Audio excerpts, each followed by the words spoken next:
يا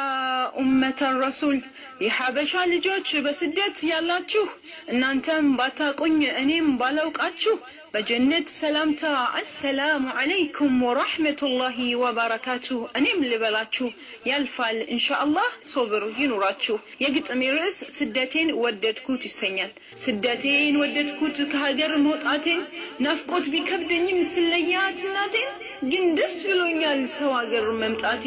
ሀገሬማ ሆኜ እንደው በደፈና ስምራው ነበረ ህይወቴን በመና እስልምናን አልተማርኩ ወይ ቁርአን አልቀራው አሄራን አስቤ ወይ መልካም አልሰራው ጃሂል ሆኜ ስኖር በድቅድቅ ጨለማ ሂጃብ እንኳን አልለብስ ሲመክሩኝ አልሰማ ስለ ኢስላም ካወሩ ከሰው አልስማማ